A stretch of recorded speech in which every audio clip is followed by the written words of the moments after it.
at the sound of the beep, leave your message for Jemima, Holly, and Durango.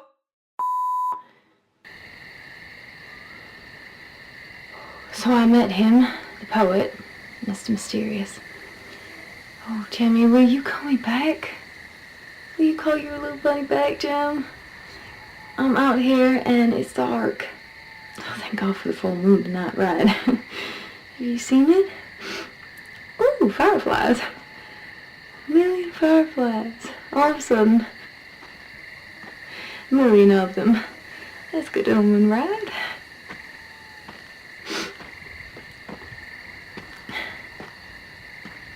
I don't know what to do, Jim. I mean, I didn't go with him to the prom. We talked. We even held hands, but then I told him, I told him I'm not gonna leave Johnny.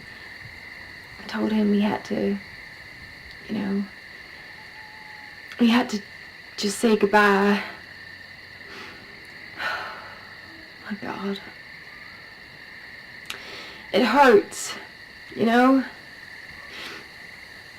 Jim, will you call me, Jim?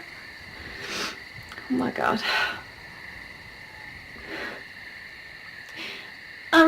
I'm just gonna start walking in a minute, I guess.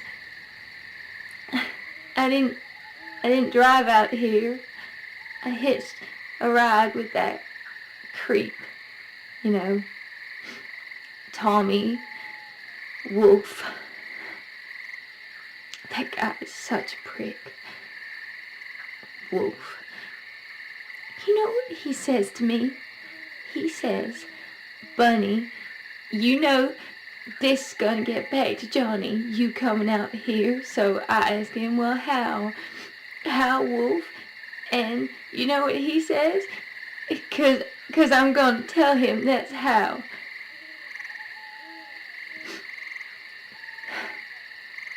So anyway, I don't have a car, and I don't know how I'm gonna get from here to Platteville. I was kind of hoping you'd drive me. You're not going to prom anyway, right? Or maybe you changed your mind. Maybe that's where you are. Bitch, I bet you went to prom with Joelle. You bitch. Oh my God, I just can't believe this. I really can't. Oh my God.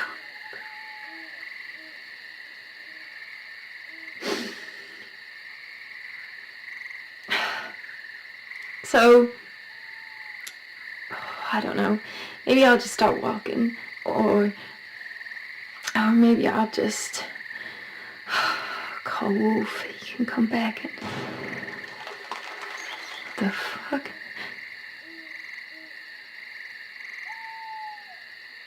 What the fuck was that? Did you hear that? Oh my God.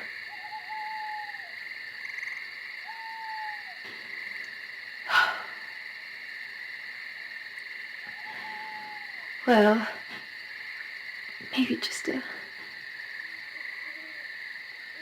Anyway, thank God for the full moon. Otherwise I wouldn't be able to see a thing out here. The full moon and the fireflies. Okay. Call me back. I better go. I'm just gonna start walking.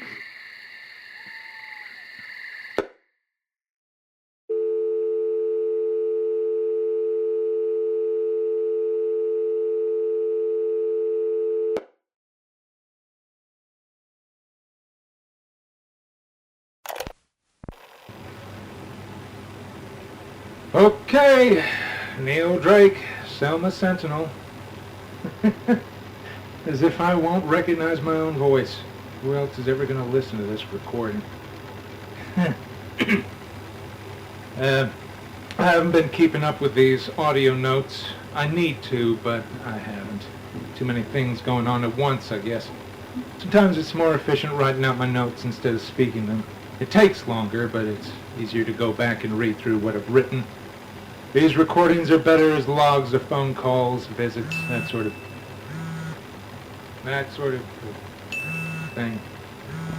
Okay, this is gonna have to wait. I'm getting a message. Gotta run. I'll pick this up again in a couple of hours. This might be pretty important. It's from... Whoop. Well, that'll be the front desk, I bet. Probably because I've had my D&D sign up all day.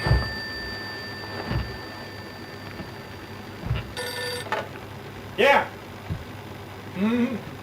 Yeah, sorry about that. No, I'm extending another day. At least another day. What's that? Oh, sure. I was just on my way out. So I'll stop by the front desk with my card before I leave. Same rate? Hello? Damn. Anyway, gotta go. It's a bit chilling, tell the truth. How light it is outside over the full moon, I mean. Going out to the forest on a night like this kind of puts you in mind of, you know, vampires, werewolves. Anyway, I'll be back.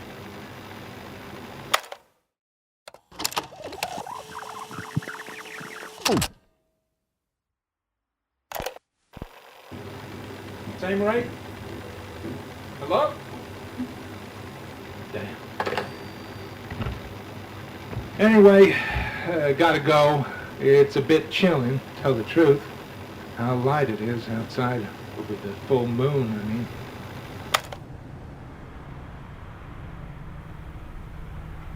So, what do you think?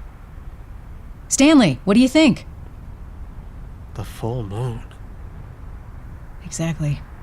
The full moon. Jesus, Molly. Look at my arm. I've got goosebumps. As far as I can tell, this is the last tape we've got. The last tape Neil made. There's nothing after that? Nothing. I mean, I haven't been through every single tape yet. And he didn't do a good job dating any of them, as you well know. Yeah. The tapes I've been transcribing have been awful. I mean, some of them are dated. Others... Yeah, he was pretty thorough, but he wasn't very disciplined. At least not in keeping a chronology of his journal entries. But wow. Yeah. The full moon. I almost missed it. If I hadn't just been playing the last recording Jemmy sent us, Bunny's last voicemail, I wouldn't have made the connection. It's not conclusive, obviously. Even if he had mentioned the date and time on this, the motel where he was staying is long gone. There's no record of when he last paid his bill. Still. Yeah, still. The full moon. Yeah. It puts Bunny and Neil out there in the woods the same night. Yeah. And Neil getting a text from someone, then rushing out to meet them there? Wow. Yeah. Wow. The question is just, who? Who sent Neil that text? Because whoever it was, Johnny, Casey Hatfield, Purser, hell, Timothy Beresford, Grant Beresford, whoever it was, that's our murderer. Yeah, exactly. Only you didn't mention one person in your list. Jesus, Molly, are you still on about that? Paul. Jesus, Molly. What? Have a little faith, that's what. It wasn't Paul. Sure, Stanley, I know you're right. I'm just saying, anything is possible. We just have to figure out who it was, how to find him. Exactly. How to find him.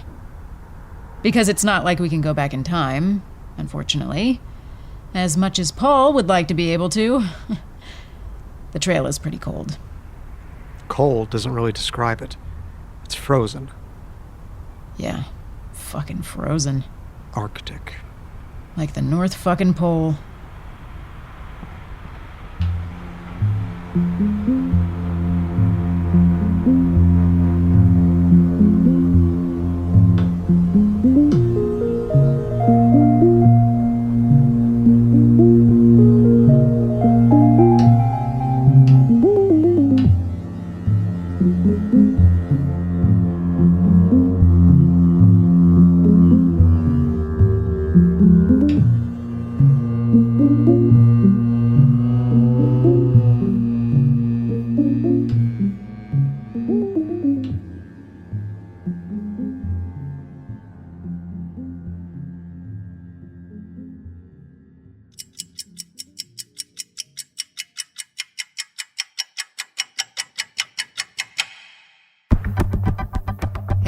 out there, all you true crime junkies.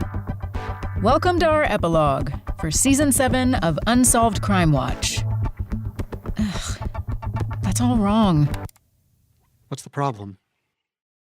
Is that what we're going to call this episode? An epilogue? Yeah, I think so. Why not? Because we've never done an epilogue before. We've never had a season like this one before. That's why. Okay, but welcome? I mean, welcome to our epilogue.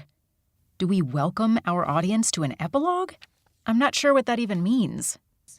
Well, we always welcome the audience to the season, you know?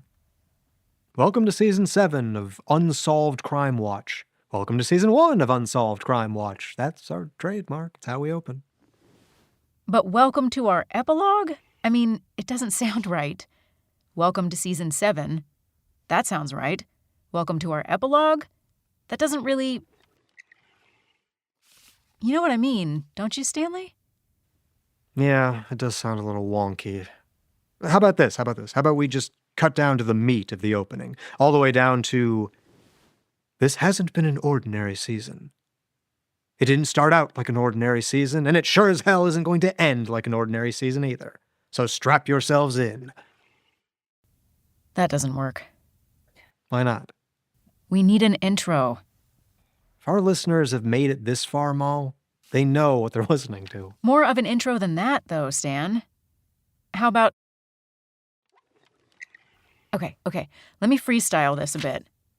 Like you said, we know what we've been producing, too, just like they know what they've been listening to. Give me a second. Sure. We can always just reduce it to a transcript and work on it a bit more, then read it again. No way. Here. I've got this. Okay.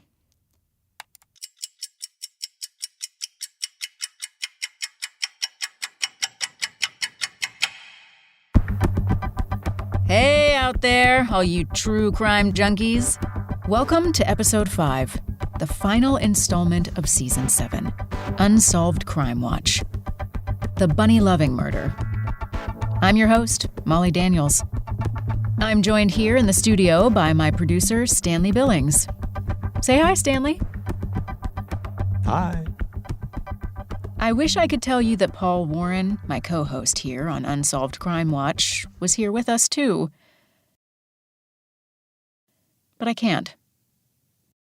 This has been an unusual season for us, to say the least. Not your ordinary podcast. And if you think the season itself has been unusual, strap yourselves in now for the finale. Because this is going to blow your socks off. Okay. So where is Paul, you might want to ask? Where is Paul? Why am I here in the studio with Stan alone? Rather than answer that question now, let me catch you up a bit to where we are in this investigation with a short recap. Does that make sense to you, Stanley? Sure. Yeah, why not? When we first started out, the question we thought we were asking was simply this. Did Johnny Vaughn kill Bunny Loving? Johnny Vaughn had been tried and convicted for her murder 15 long years ago. But was he actually guilty? Was Johnny the one who actually slit Bunny's throat? Or, to put a finer point on it, was there sufficient evidence to convict Johnny Vaughn of the crime? That is the question we set out to answer. And along the way, we thought we'd explore the relationship between Johnny and Bunny and figure out why Johnny might have killed her, if he actually had. We figured we could tell an interesting story about two young lovers, about Montgomery, Alabama, about the South. But our approach to this story was far from conventional. For us, there was nothing ordinary about this story, right from the start. Why? Because my co-host here on Unsolved Crime Watch, Paul Warren, not only did Paul know Johnny Vaughn as a kid, not only did he go to the same school as Johnny, not only did he grow up with Johnny, Paul was bullied by Johnny, mercilessly. Beaten up, roughed up in gym class, taunted, humiliated. We figured, well, this would not only come out, it would give us a sort of unique personal entree into the case. I mean, Paul would be investigating the crime. He'd be doing the legwork. But he'd also have something of a vested interest in the outcome, right? I mean, Johnny Vaughn practically destroyed Paul's life. He stole his childhood from him. Would Paul actually want to see Johnny exonerated? So what we thought was, well, this past relationship between Paul and the subject of our investigation would give the podcast, well, something special. Something other similar podcasts, delving into cases of wrongful convictions, don't have. Something other podcasts, honestly, wouldn't be able to match. Paul's motivation, our motivation as investigators, would be the subject of its own intrigue, apart from the story we were telling. So that's what we thought. A good idea, right?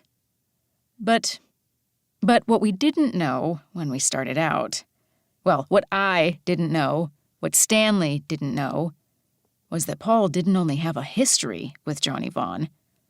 Paul actually had a history with Bunny Loving. It didn't come as a surprise that he knew her, of course. After all, the three of them were in the same high school together.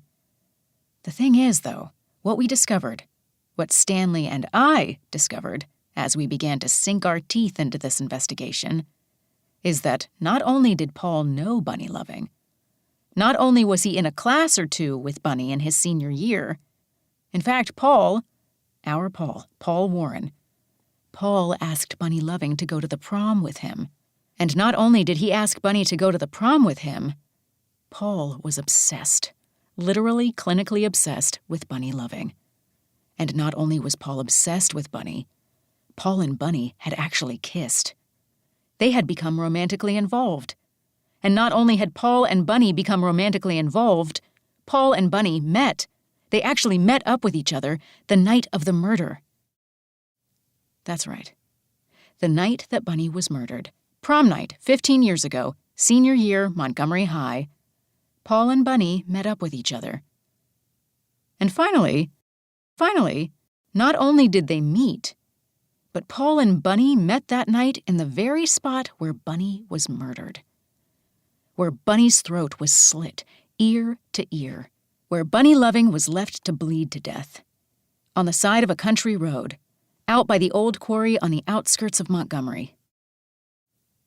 So when you ask, why isn't Paul here with Stan and me in the studio? When you ask, where is Paul?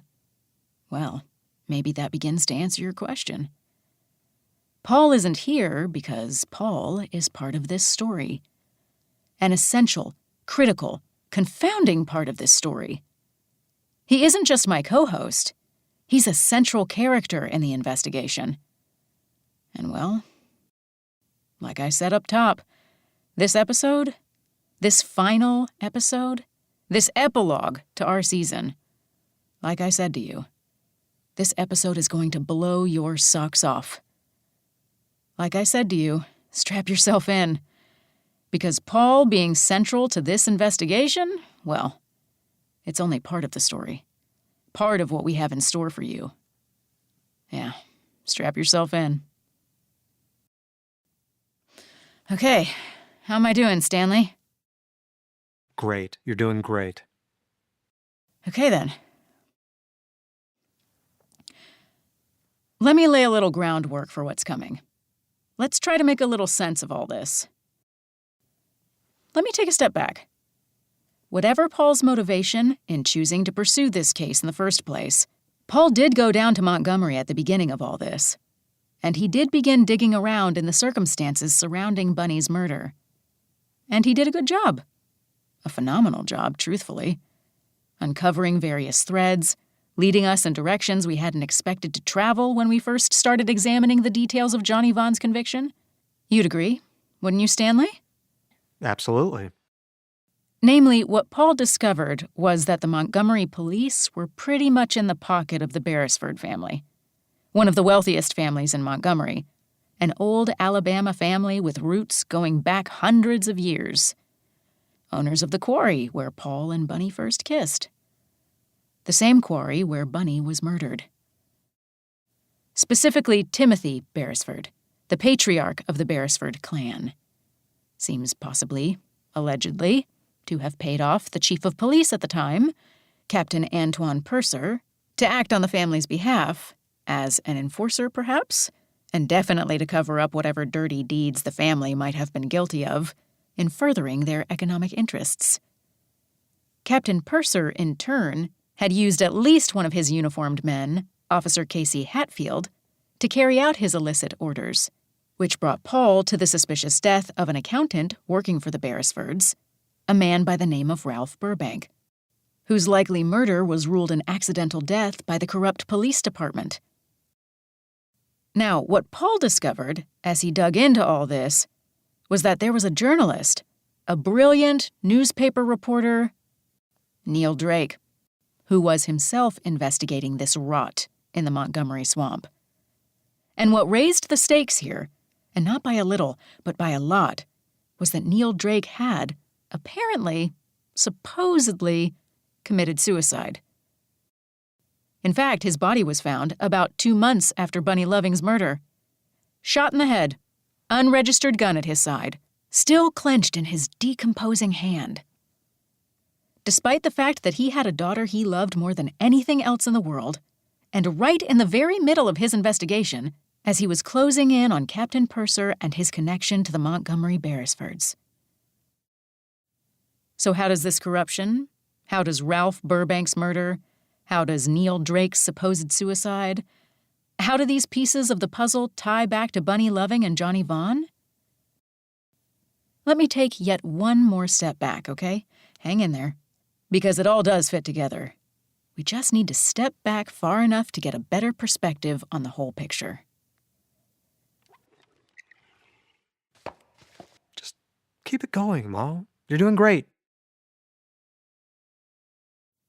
Paul actually managed to get a hold of Neil Drake's cache of old tapes, which is how Paul uncovered much of this corruption in the first place.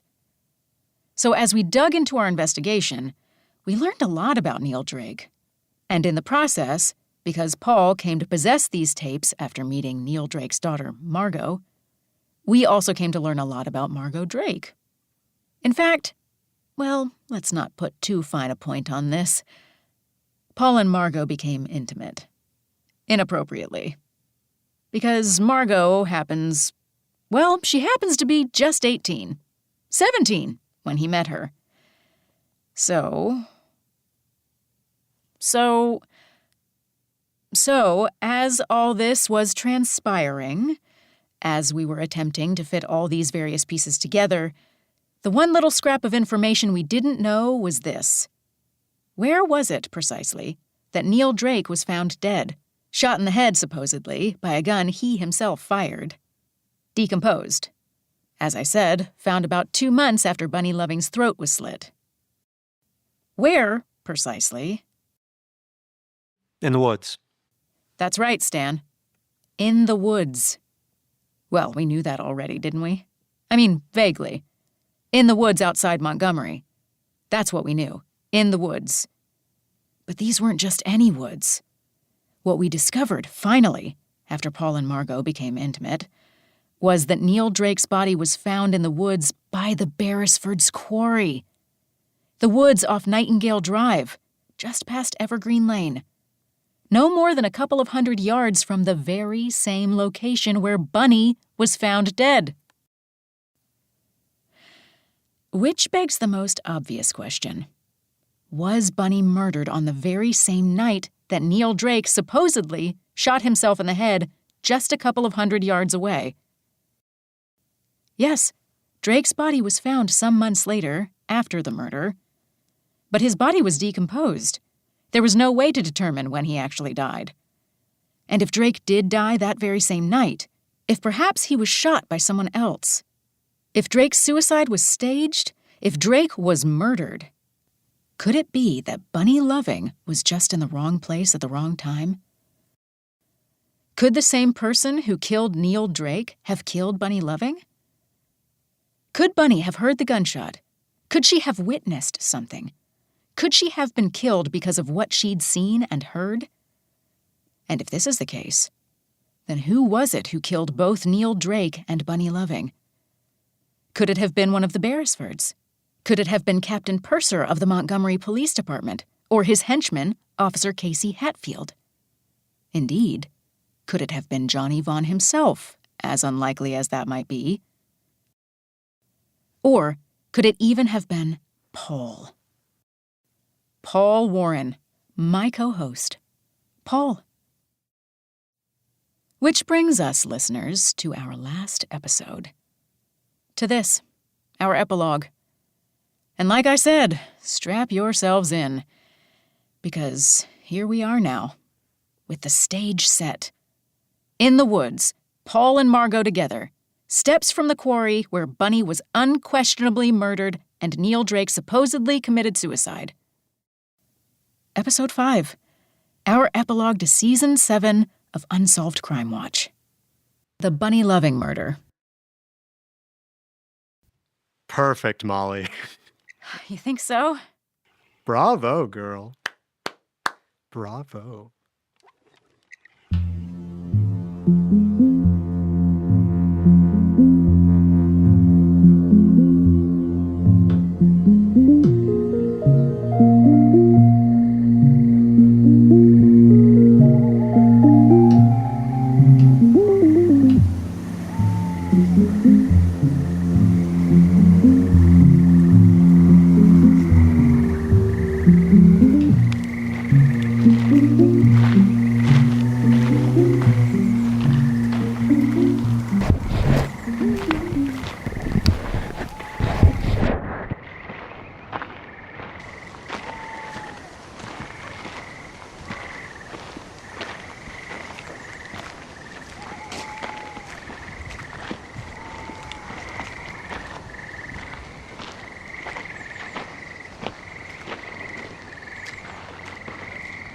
Here, Margot.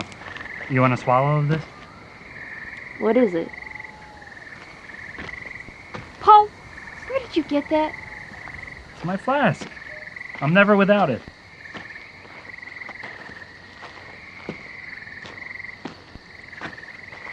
Sure, okay. Thanks. What is it, tequila? Yeah, tequila. So how much further?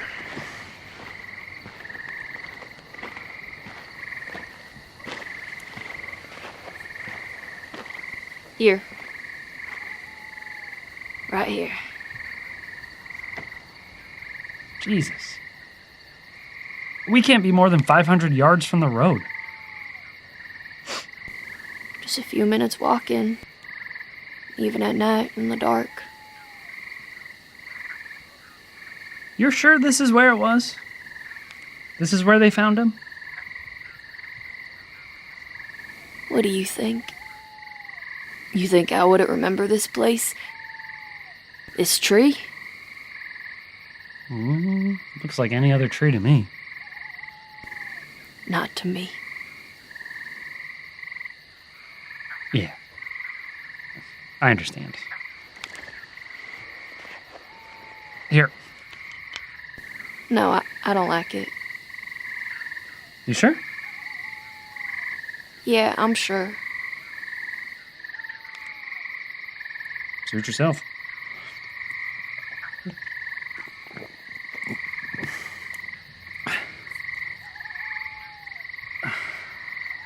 We're off the path. What? 20 steps? 30 steps? Yeah, about that.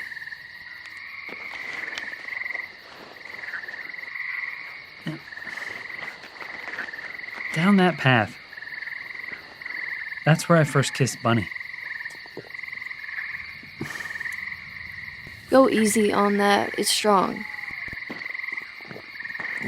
Slow down, Paul. Really. Well, you're only making me want to drink more. Stop. Really. Really?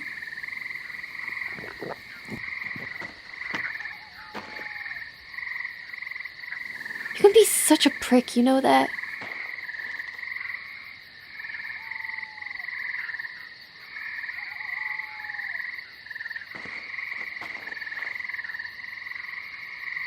About 5 more minutes. That way, into the woods, where the trail opens up above the quarry. That's where I first kissed Bunny.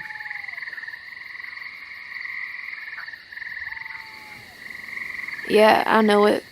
I've been up that way too. It's beautiful. In the daytime, maybe, but not at night. No. Not at night. A night like this, it's kind of creepy. All these bugs, all these sounds. Yeah. I know what you mean. One wrong step and you can fall in. Like dropping down into a black void.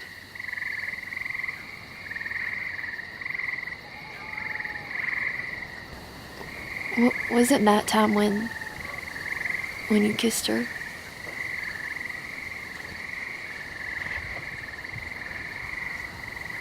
I want to go back. Paul, I want to go back. You don't want to kiss me? No, Paul, I don't want to kiss you. I want to go back, okay?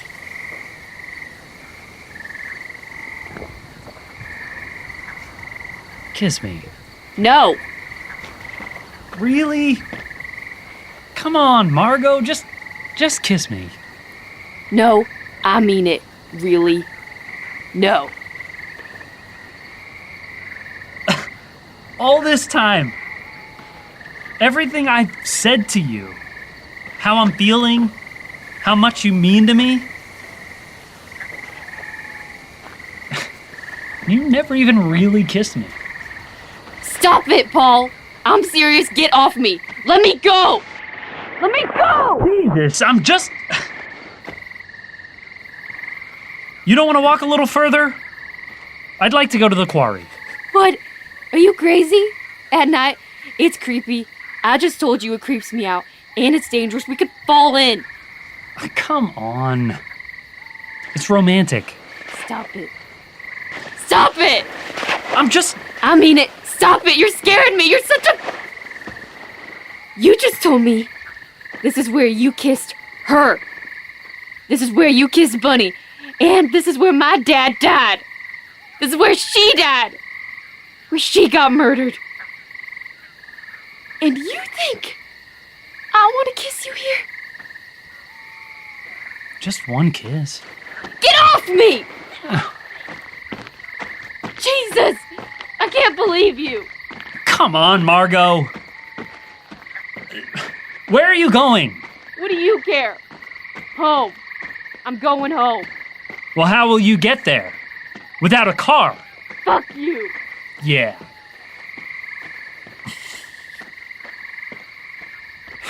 Fuck me.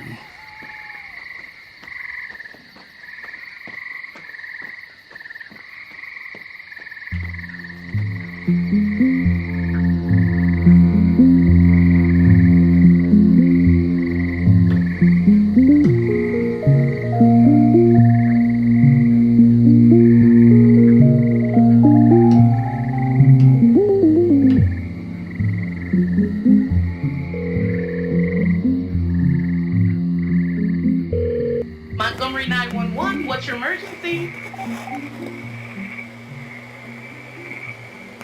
There's a dead body. A dead body?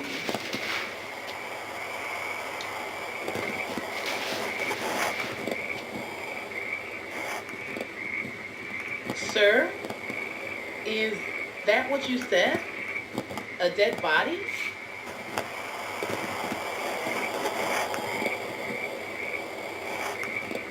What's your name, sir? I'm here on Nightingale Drive. You know, this one of those. You know, the old workers line. Can you give me your name, please? In the road. It was in the middle. Thought it was a deer. I first seen it. You know, fender taffy. I moved her off to the side when I wanted to run over her. In the road? Out by the mine? You mean the quarry, right? The old quarry. That's what it said. Yep, that's what it said. Are you sure she's dead? It's a she, right? It's a woman. A girl. Real pretty, too. Someone everyone knows, I think. How old?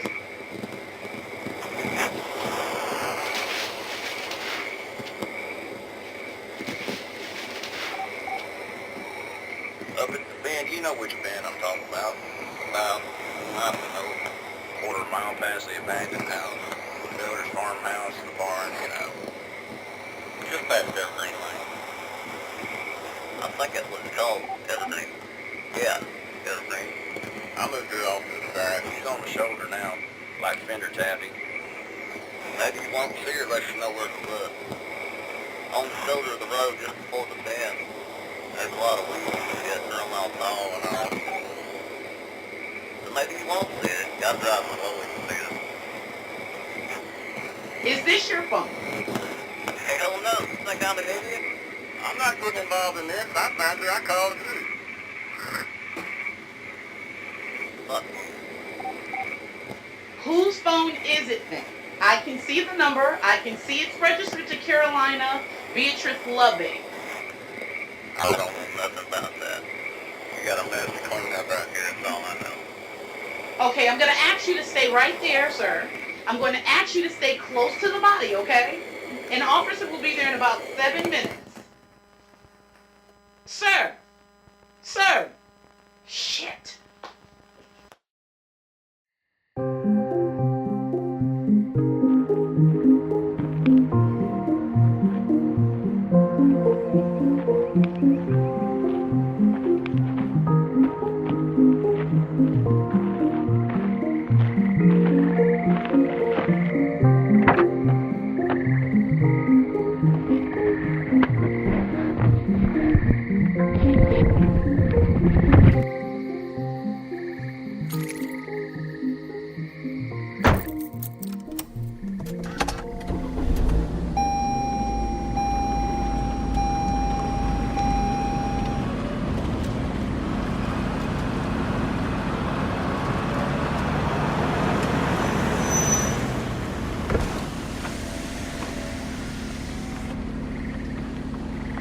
Would you just get in, Margot?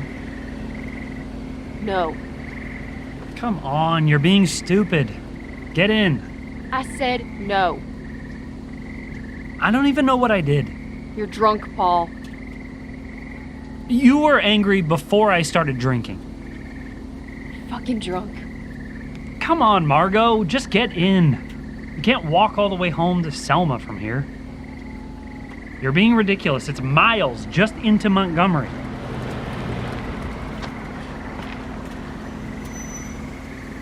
No means no. What did I do? What did I say? My dad died there. That's where my dad died. Right there in the woods, next to that tree. And all you wanted to kiss me. Like we were on some sort of, I don't know, a date? Like this was a date. And it wasn't even me you were thinking about. You were thinking about her. A dead woman, a girl you knew in high school. Come on, Margot. You know that isn't true.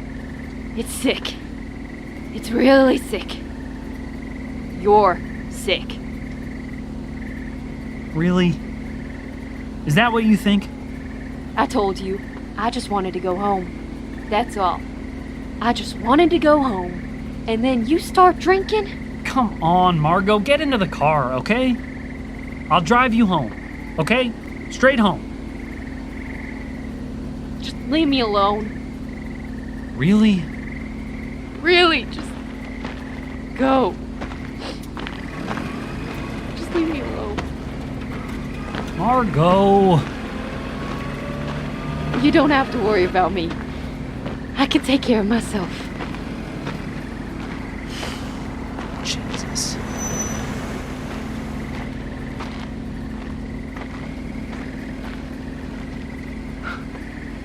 Okay. Okay. Have it your way.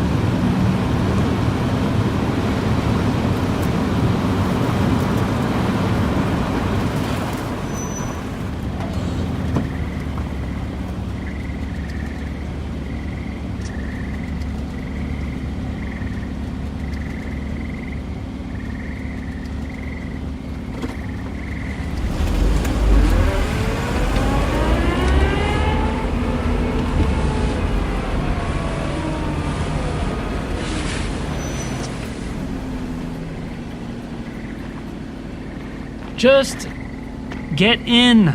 Margot, please. Just get in. Okay? Please, Paul, really, I just want to be alone. No, you please. Please, Margot. Just get into the car. Can't you see what this feels like to me? I told you, this is basically what happened 15 years ago. No, it's not. It's not 15 years ago. It's now. It's me. Margot. Margot. Not Bunny. Margot Drake. The daughter of the man who was shot in the woods over there where you wanted to kiss me. Where you thought it was a good idea to try. Actually, to try to kiss me. To force me to kiss you. I'm not gonna leave you alone out here. Okay? I'm just not going to. Will you get into the car?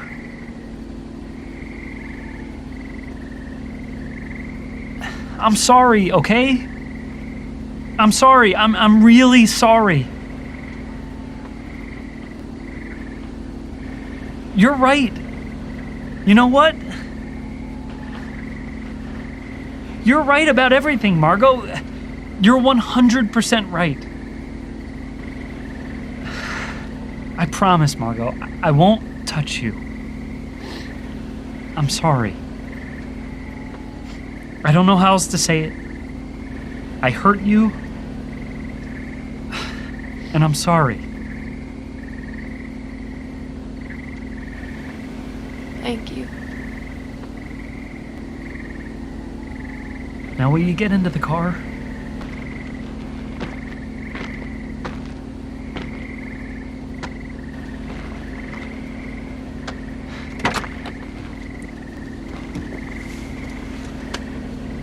Thank you. Okay.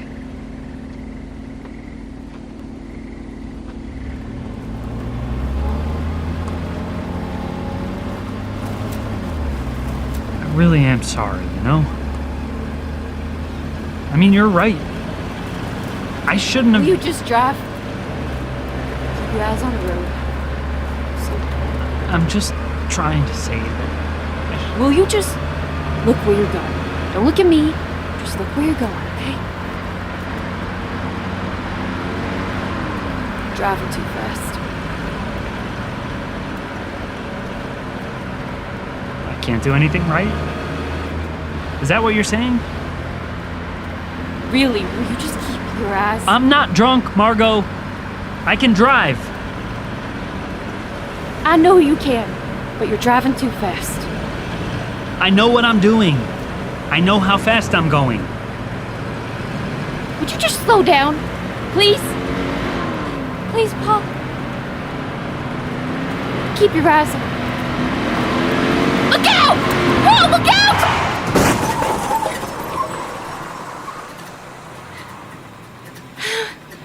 Oh my God.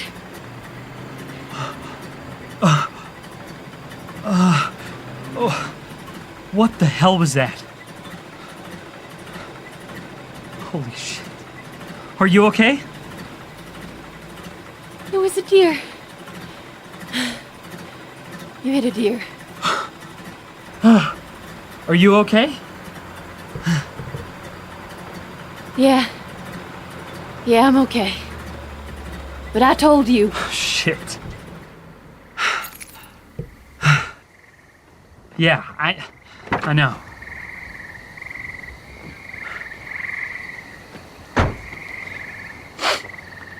Where are you going? To see if it's dead.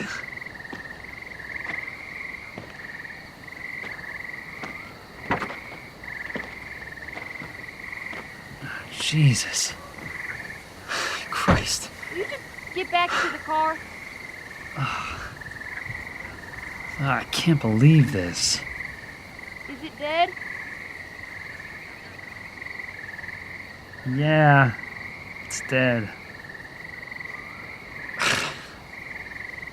This place is cursed.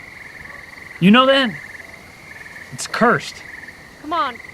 Get back into the car. Let's just go. Yeah, okay.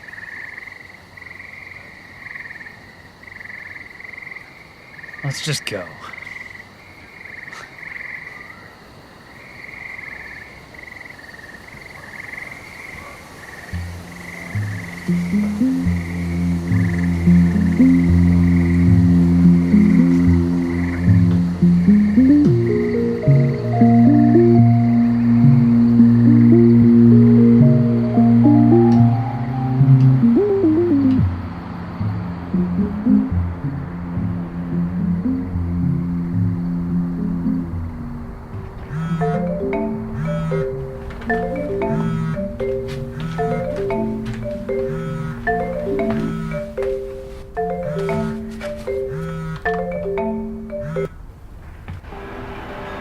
Yeah, Paul, is that you?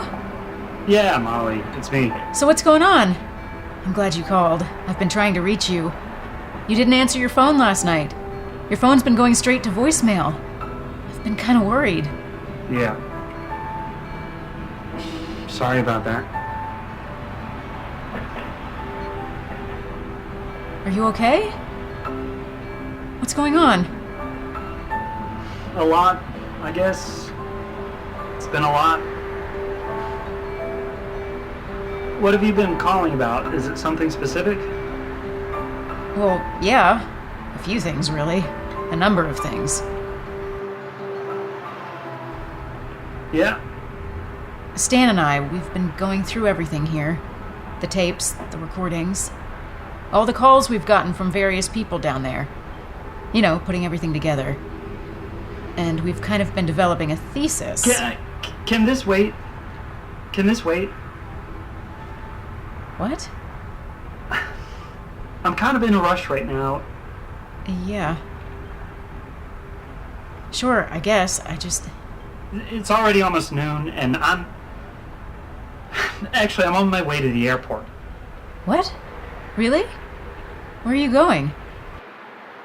Just don't tell me Guadalajara, okay? I'm coming back up there. Well, not just now. My flight's in a couple of hours. But I'll be back this evening.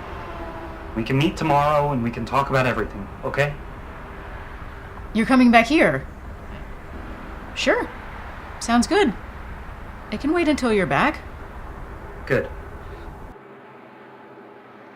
Is everything okay? I didn't think you'd be coming back so quickly. Yeah. I don't know. Like I said, it's been a lot.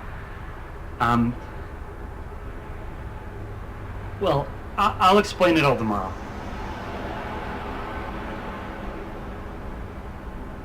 Actually, I'm on my way over to Janine's right now.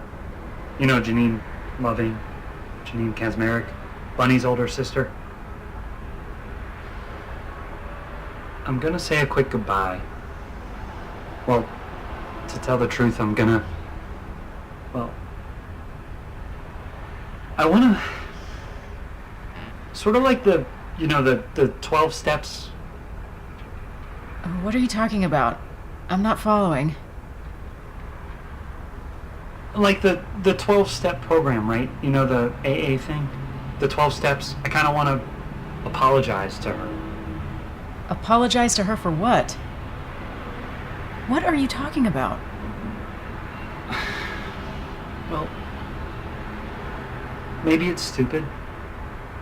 It's not like I hurt her, or hurt anyone. And she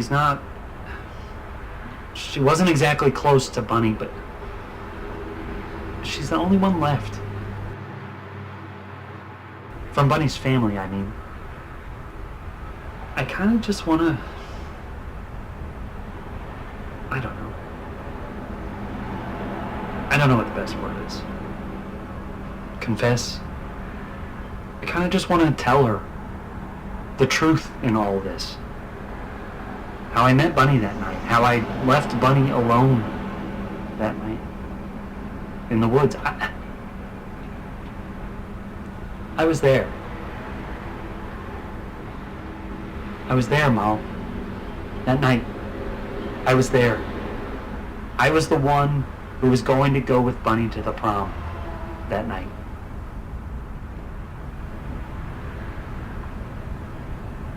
You don't seem surprised. Yeah, well, that's because Stan and I, well, we kind of figured all that out already.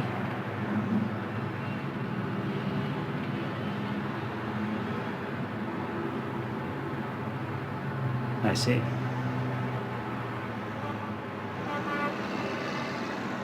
Well, then maybe you understand.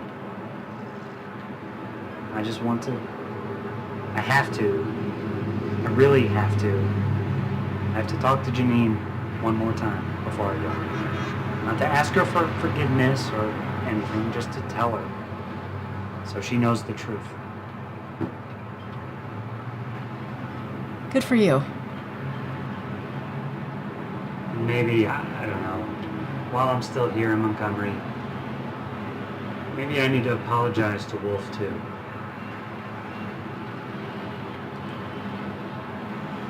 I'm glad to hear it. Really. Because, well, there will be time to talk everything through once you're back. Tomorrow, right? Yeah. But I better get going now. I have to return this rental car, and that's gonna be... I hit something last night, a deer. What? Yeah, I killed a fucking deer. Were you drinking? Jesus, Mom. Sorry. Yeah. Yeah, I was. To tell the truth, yeah, I was. Look, I'll send you the tape. I mean, it's all logged. You'll hear it all yourself. I was drinking. I was with Margot. It was kind of... well, it was kind of terrible. But, I don't know, at the same time, cathartic, you know?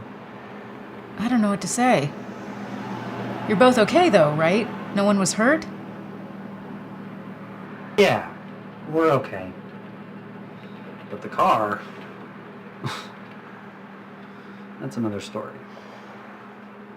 Look, I gotta go. You had insurance, right? Jesus. Insurance. Oh my God. You're kidding, right? I wish I was. Jesus. Karma. But look, I gotta run, Ma. I'll see you tomorrow, okay? I've got to talk to Janine and Wolf before my flight. Sure. Good enough. Travel safe now. Yeah. Thanks.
Yeah? Janine? It's me, Paul. Paul Warren? Oh? Hey, what's up? I didn't expect to see you again. You mind if I come inside?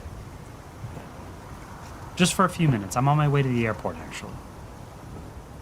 Really? I thought, after last time... Jesus Christ. I don't know what you want from me. Just a few minutes, really. Well, yeah, sure. Kazmarek's not here. You're lucky. But... okay. You want something to drink? I was just making some lemonade.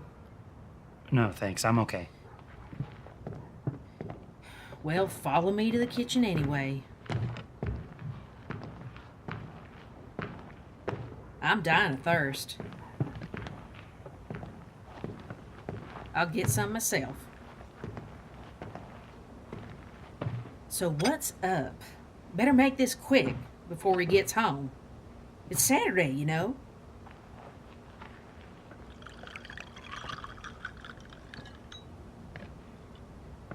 He went out to the hardware store. But I don't know, hon. That was nearly an hour ago.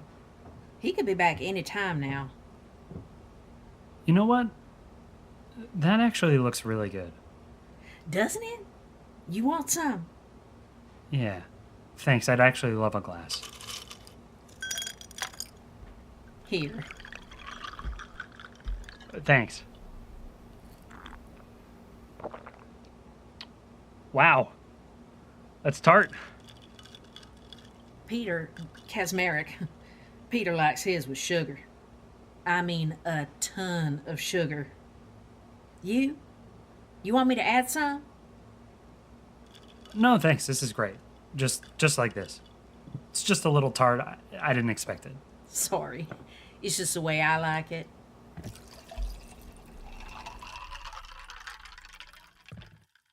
So what's up? You're on your way to the airport, you say.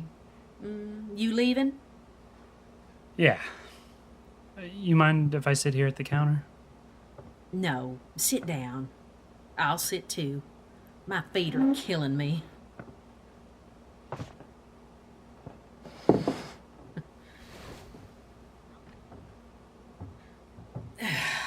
So, where are you going?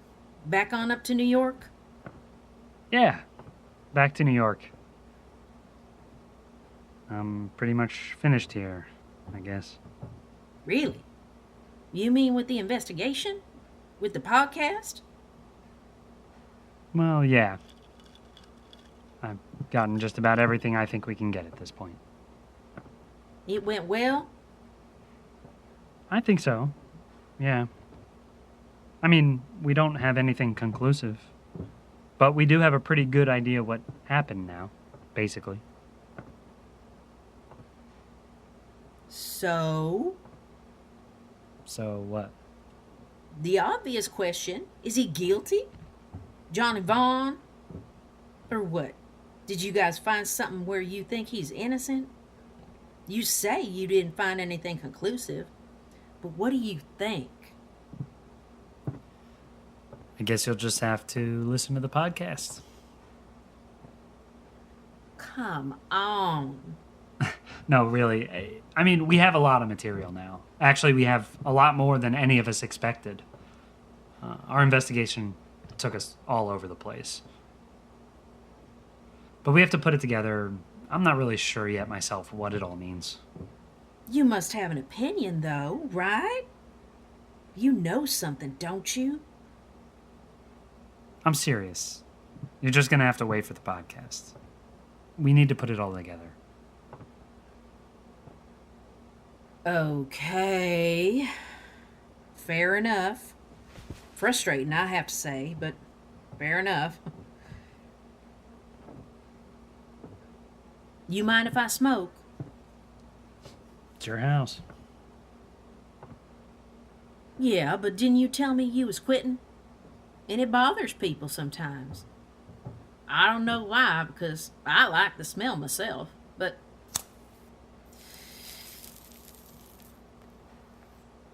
Anyway, so you're on your way to the airport, and you can't tell me nothing.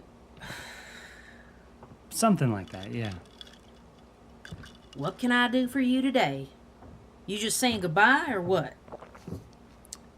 Actually, to tell the truth, I'm sort of here. Well, Yeah?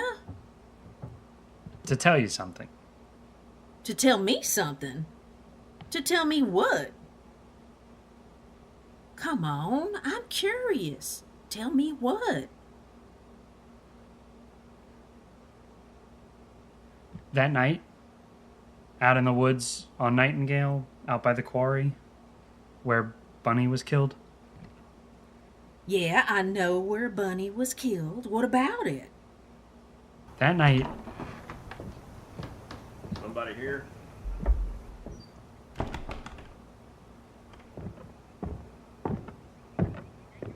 Whose car is that parked in our driveway? Oh my God. In here, hun. What the fuck? You again? I fucking told you come back here into my house and... Hun? He was just about to tell me something. That's your car, buddy? yeah, sorry. Hey, Cass. Peter. Can I call you Peter? Yeah, that's my car. Is it blocking the driveway? I'm just... You was in an accident or something? Yeah. I hit a... You fucking totaled that car, buddy. I know, Fucking fender taffy smeared from the bumper practically back to the windshield. What's that? What did you say? Bristle, blood, fur, you know. Like you hit a fucking deer or something. Going too fucking fast, too. No, I mean... What did you say?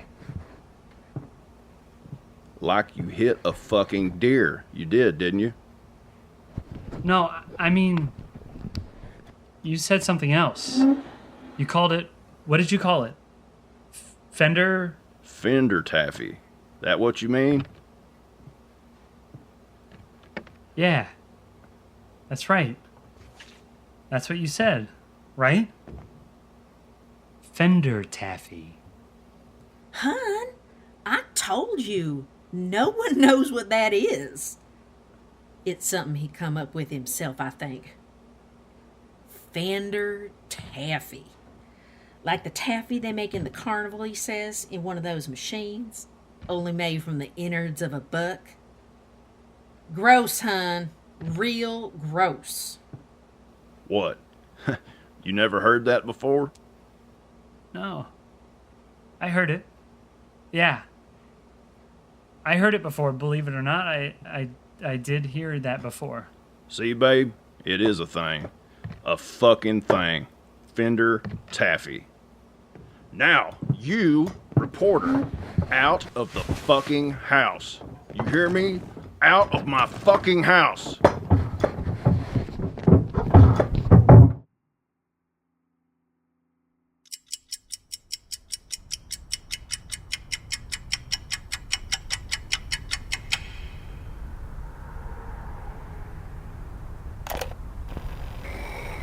Up at the bend, you know which bend I'm talking about. About, I don't know, quarter mile past the abandoned house, the builder's farmhouse, the barn, you know. Just past everything lane. I think that's what it's called, everything. Yeah, everything. I moved her off to the barracks. She's on the shoulder now, like Fender taffy. Maybe you won't see her unless you know where to look. On the shoulder of the road just before the bend. There's a lot of weeds and shit thrown off tall and all. So maybe you won't see it. Gotta drive slowly to see it. You catch that?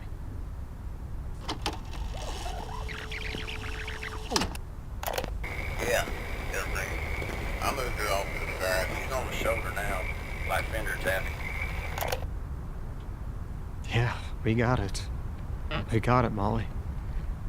My blood just went cold. In that kitchen, standing there, my blood just froze in my veins, like my heart stopped beating. My blood was so cold. Jesus, yeah. I can believe that. I would have been terrified. Believe me, I was. He kicked me out of the house, but I was only too happy to go. Jesus.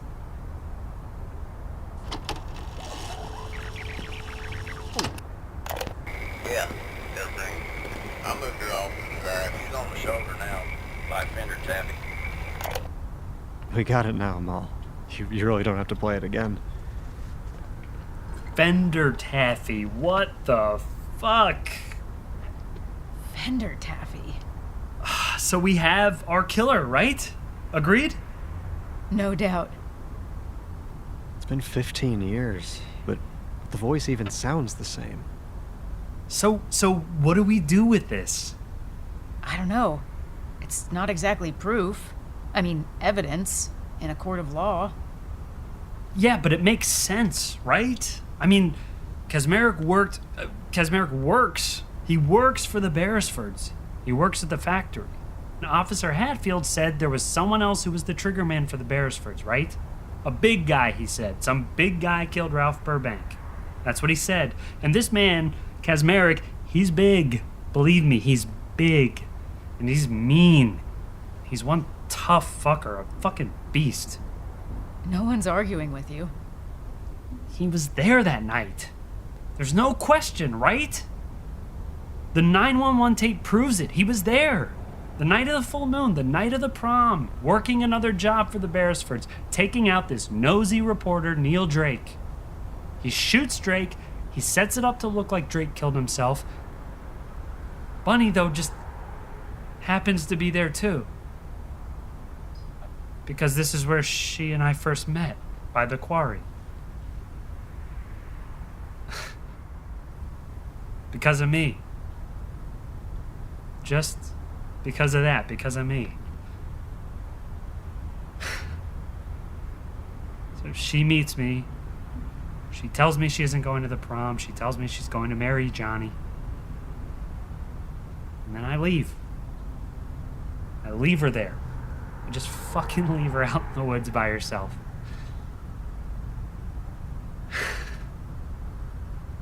So she's out there by herself, right? She's trying to figure out how to get to Prattville to meet Johnny. And then she hears the gunshot. We hear the gunshot, right? On Jemmy's voicemail. So the two of them just happen to run into each other. Bunny and Kaczmarek.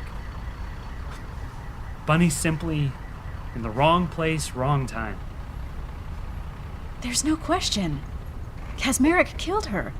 Bunny must have seen him come out of the woods. She knew him. She recognized him. He couldn't allow that. So he killed her. I mean, he wouldn't have hesitated. He was the trigger man. Like Hatfield said, if he thought Bunny could finger him for Drake's murder, it wouldn't have mattered to him that Bunny was his sister-in-law. He didn't have his gun anymore. He'd left that planted in Drake's hand. So he used his knife instead.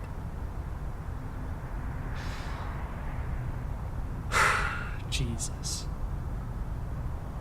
He slit her throat.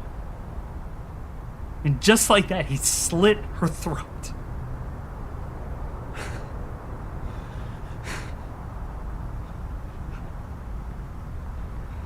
Then he called 911, right?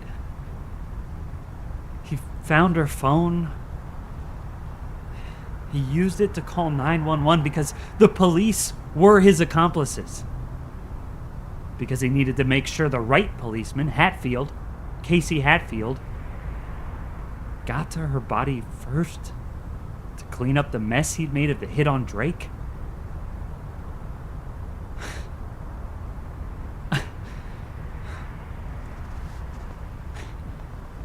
He wasn't even upset.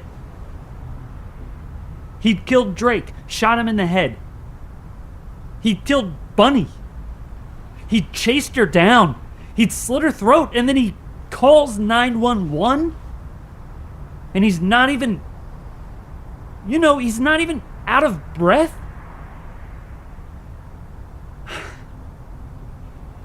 Christ. Jesus Christ.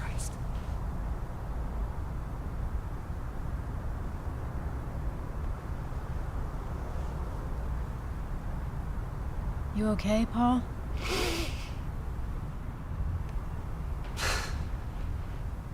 I don't know.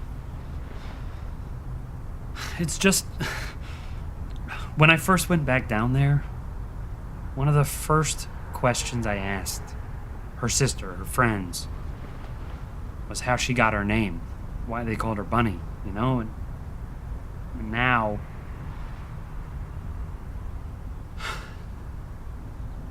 I mean, maybe I finally have an answer. Because there was something just so... I don't know, so helpless about her, you know? Helpless, but also kind of willing, trusting. She was soft.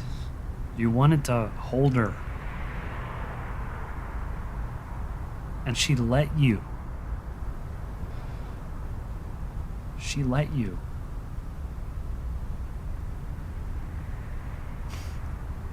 Damn it. Like something you could own. You know what I mean? Like something you could own. And then to see her die just like this too, caught in the crosshairs of something so much bigger than her, like a bunny, you know? Just like a bunny. Yeah, I have to admit, I didn't know her, but it hurts. Hug? Yeah, hug.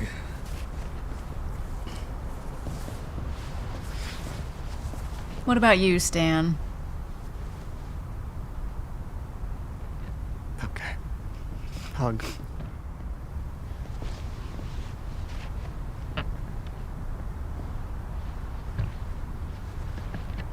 Something still bothering you, Stan?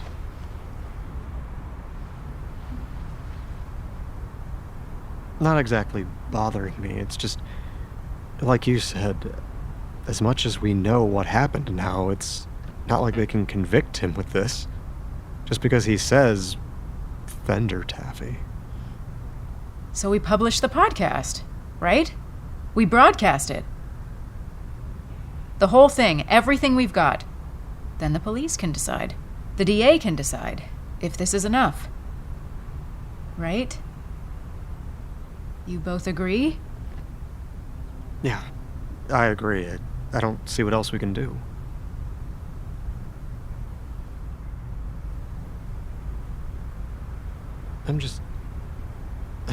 I'm with you. We publish the podcast, we show everyone what we know, but I'm just saying, there's a difference between us knowing, the whole world knowing, and convicting him. That might be, but they don't exactly have to convict Kaczmarek, right? I mean, not to get Johnny freed. It's one thing to convict Kaczmarek for murder, beyond a reasonable doubt. It's another thing to introduce enough doubt into Johnny's conviction, right? To get him a pardon, for example, from the governor. I don't know. Maybe you're right. It just doesn't feel so satisfying, you know? Maybe. Maybe not. But it's all we can do. Try. We broadcast, and then it's out of our hands. We let the wheels turn. We let the authorities decide. Agreed? Yeah, I agree. Yeah, agreed. Jesus.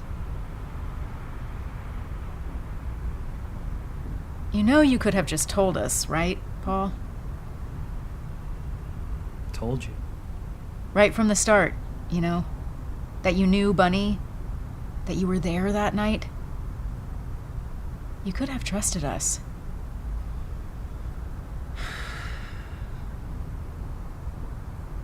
Can you imagine what it's been like all these years to carry this around? You must have been scared. Yeah, I was scared. I ran away. I mean, why do you think I dropped out?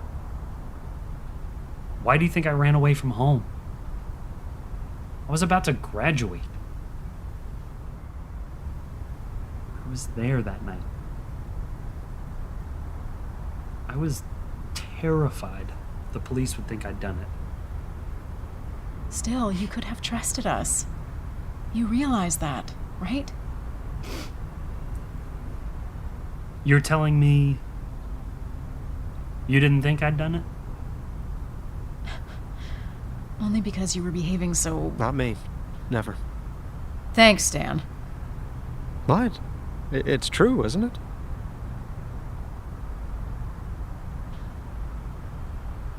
And now?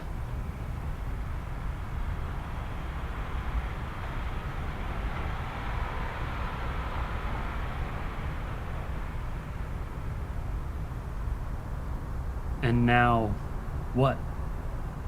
What are you asking me? I just mean... Well, Margot. Are you going to go back down there? See her again? I don't know, Molly. No. Maybe. I just don't know.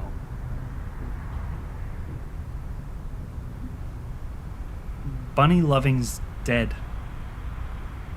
She's gone, right? It's over. For me, it's really finally over.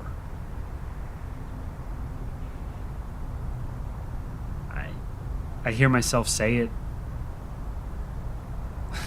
I hear the words, but Jesus, I guess that's just something I'm gonna have to learn to accept, or learn to believe anyway.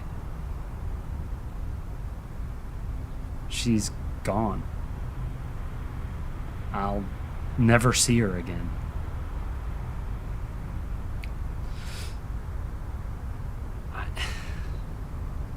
I really loved her, though.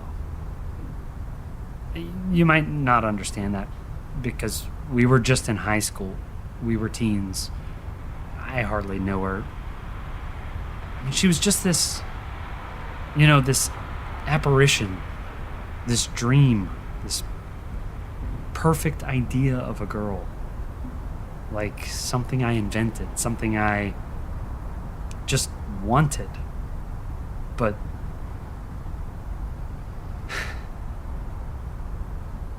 I really did love her. I loved Bunny like I'll never love anyone else. But yeah. You're right.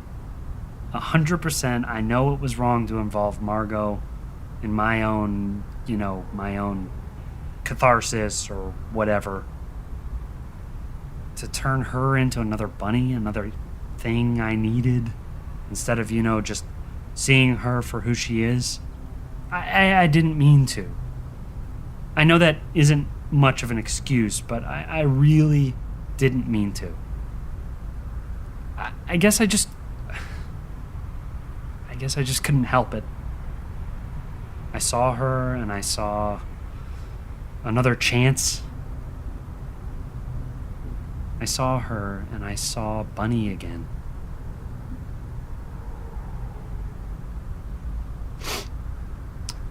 So will I see Margot again? Am I ready for that? I don't know. I really don't know. Damn.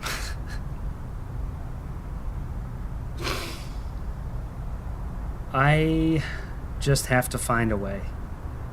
Finally, to say goodbye.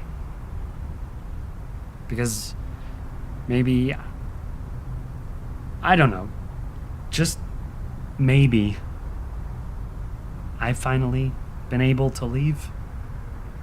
You know what I mean? To leave Alabama, not to run away this time. Not to run away.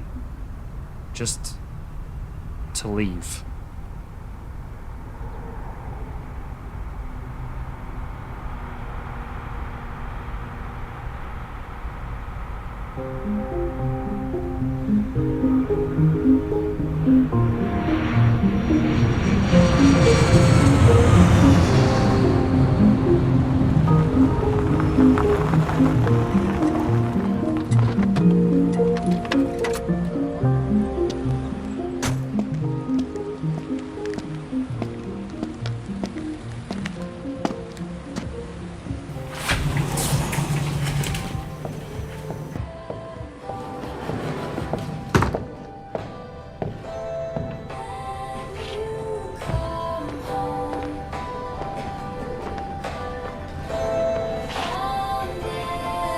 Is this where I'm gonna find George Warren?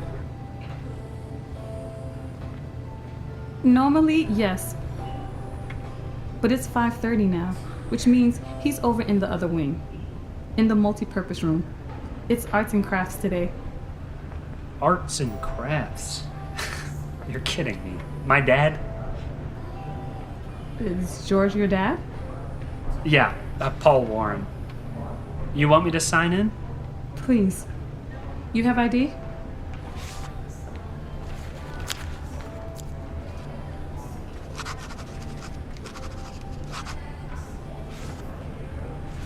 So how do I find this multi-purpose room? See the red tape on the floor? Sure. Follow it. Not the green or the blue, the red. It will take you all the way there. Thanks.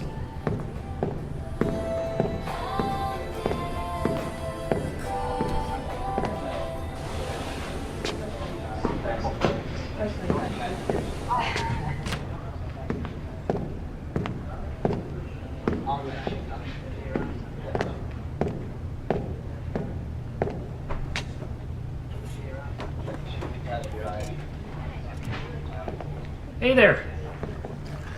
Can I help you? Yeah, I'm here to... Oh, well, I think I see him. Can this wait? We're almost finished. And then everyone has to clean their pallets. We're working with oils today. No, it can't. I mean, I think you see me already. Dad?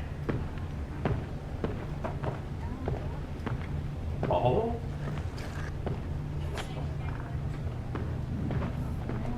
Dad. Dad. I never thought. Dad.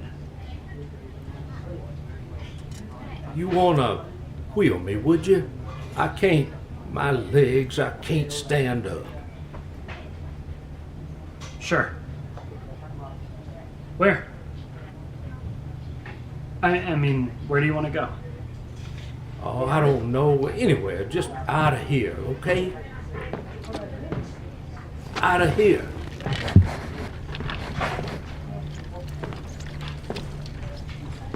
I don't want them to see me cry. Are you crying, Dad? What'd you expect, huh? I never thought. Yeah. Me too. Not just that I wouldn't see you. That I'd never get the chance to...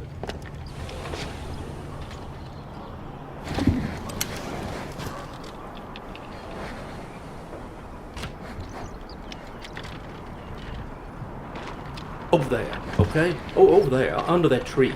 There's a bench there where you can sit down too. Well, that... I'd never get the chance to... Well, you know, to say sorry. Turn me around, would you?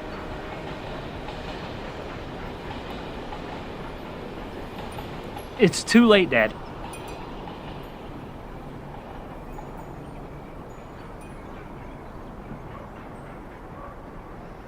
Too late for what?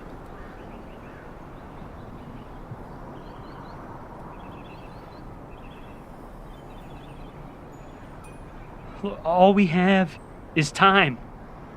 That's all we've got. Time. And we threw it away. Just turn me around, Paul. Please. Let me take a look at you. Don't.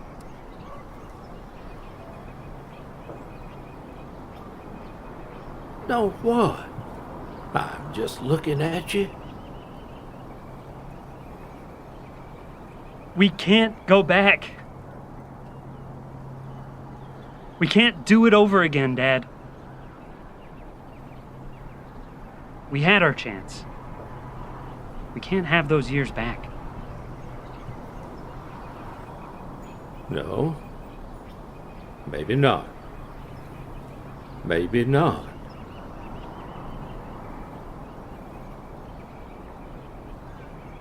But we can start again. Can't we? Can't we, Paul? We can start again. Now, give me your hand. Let me take a look at my beautiful son.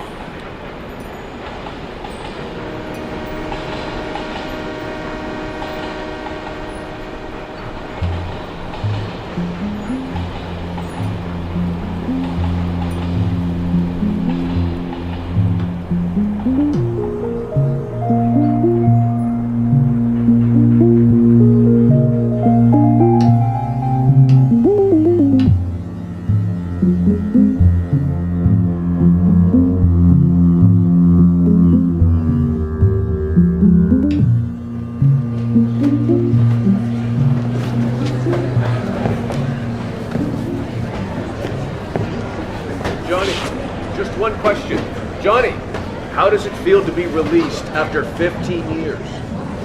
No question. No question. Come on, Johnny. Just one question. Tell us how it feels. Just a statement from me as Johnny's lawyer. Is this thing on? Can you hear me? Come on, Johnny. As Johnny Vaughn's lawyer for the past 15 years, I never gave up on him. I never once doubted that Johnny was innocent.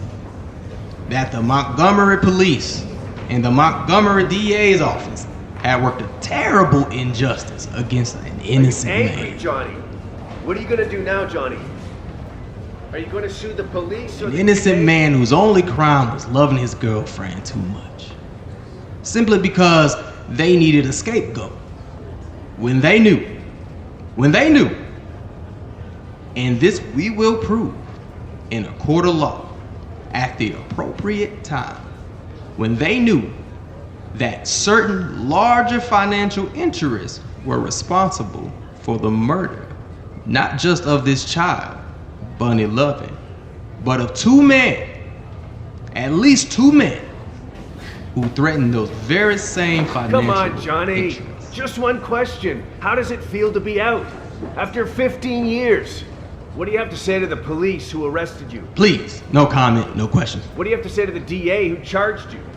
What do you have to say to the people of Montgomery who didn't believe you? If you'll just respect this What do you have man's to say to the privacy. jury who convicted you? He has been through an ordeal. A huge ordeal. Yeah, I'll answer your questions you want.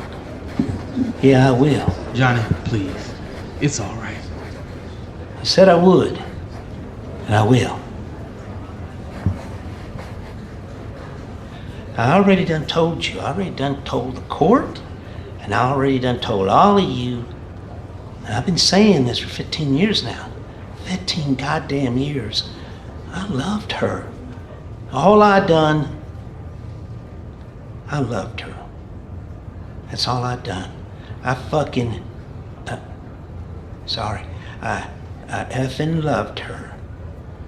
Now maybe you can't understand that You ain't never been in love before, or maybe you can. Or maybe you can. But see, I loved her. With everything I got. Everything. I loved her. Now you all knew her. She was Bunny to you, right? A pretty girl. A blonde. Someone to stare at walking down the street. Someone to whistle at. Someone,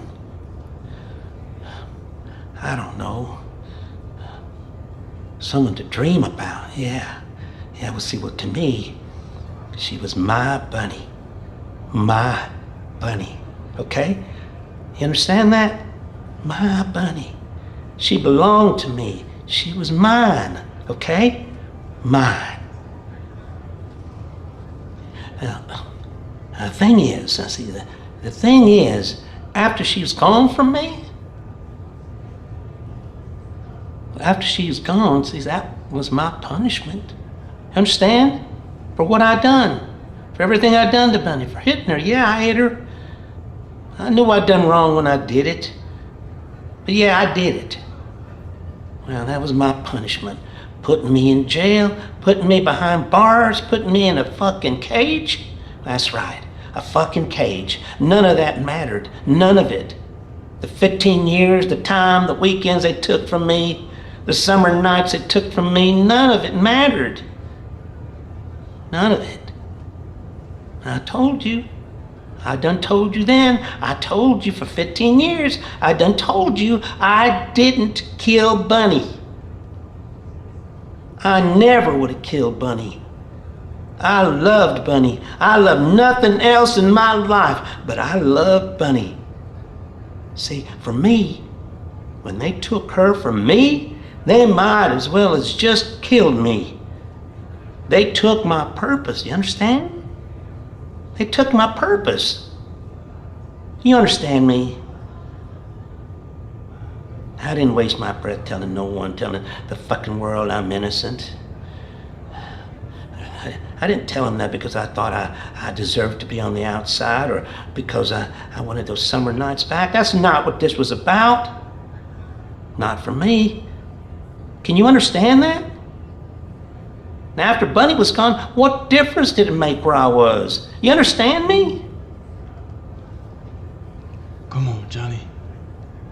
But I'll tell you what. I'll tell you what. You see, my life has a purpose now. You hear me? And you can write this. You can print this. See, my life has a purpose now. All you people who was responsible for Bunny's death, all you people, are you listening? You hearing me? You hearing me, Beresfords? You hearing me, Peter Kaczmarek? See, I'm coming for you, you understand? I'm one angry fucking motherfucker. And I'm coming for you, see? So best you get yourselves ready. Because yeah, see, I'm coming for you.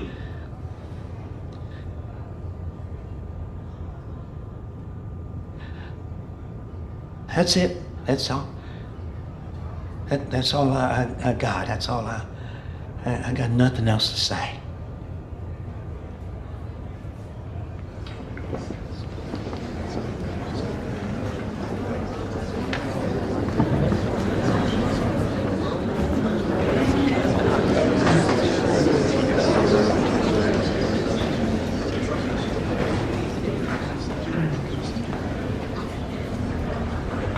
Come on, Johnny.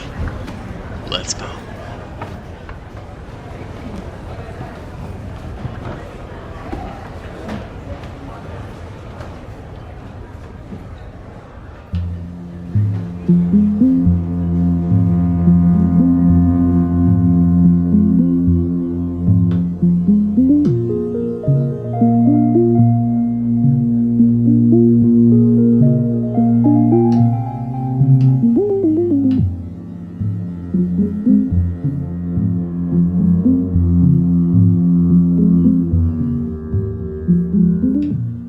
Bunny was written, directed, and produced by Craig Larsen. Sound design, audio editing, and music composition was provided by Josh Allen. Theme music was composed by Anthony David Cousins. Drugs was composed and performed by Tim Harper. Other music was licensed through Audio Network. Cast in alphabetical order included Skylar Alley, Natasha-Dawn Bignell, Willie Billingsley, Marqus Bobesich, Kyle Colton, Aubrey DiVincenzo, Derrell Doss, John Egbert, Kate Gill, Tim Harper, Parker Hughes, James D. Jackson Jr., Brian Larsen, Laura Lofland, Amy Margolis, Shaunte Monet, Jontae Patterson, Sam Rhodes, Robert Salas, Rob Stoller, Sophia Strother-Lewis, Megan Tussing, and Andrew Winson. Bunny is a production of Radio Star Media.